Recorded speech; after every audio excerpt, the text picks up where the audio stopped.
সবাইকে শুভ সকাল। 17 দিন পর আজকে কাজে জয়েন করলাম। কোম্পানিতে সকালে গিয়েছিলাম, স্ট্যান্ড বাই গাড়ি নিলাম আর কি, ইলেকট্রিক গাড়ি।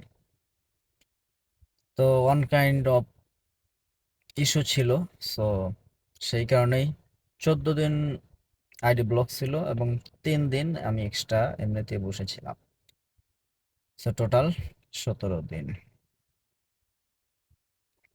তো এতদিন পর কাজে কেমন যেন একটু আনইজি লাগছে আর কি, দীর্ঘদিন বসে থাকা।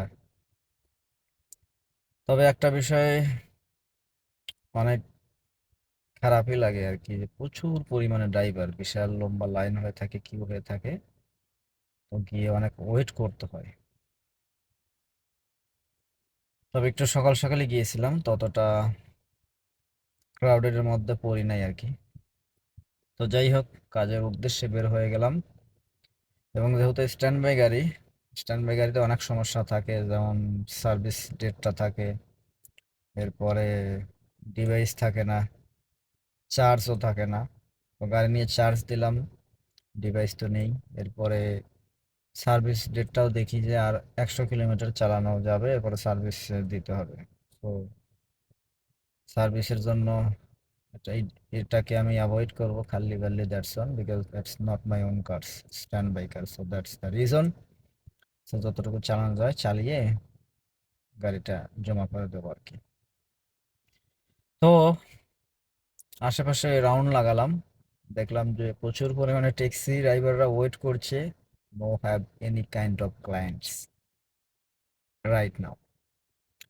তবে একটু পরে কিছুটা হালকা বিজি হয়ে যাবে, সেই সময় অবধি আমি ওয়েট করব, রেস্ট করছি, রিল্যাক্স। কারণ এখন এমনিতেও সিচুয়েশন ভালো না, তো চিল্লাচিল্লি করে মার্কেটও পাওয়া যাইতো না, ঠিক আছে না, একটা কথা আছে। সো সবকিছু বা আবহাওয়া যেমন প্রতিকূলে, সো সেটাকে সামনে রেখেই চলতে হবে, দ্যাটস ইট।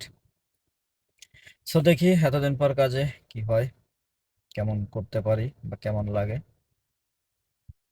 সো সবাই ভালো থাকেন। আর যারা দেশে থেকে আসছেন, বিশাল একটা প্যারা নিয়ে আসছেন, এতটুকু টেনশন, হেডেক, চিন্তা ভাবনা করে চলে আসে। আর কোনো প্রকারের ট্রান্সফার ভিসা এখনো চালু হয়নি, কোনো প্রকারের ভিসা এখনো চালু হয়নি।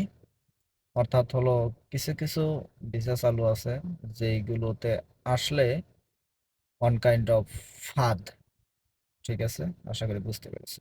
ধন্যবাদ সবাইকে।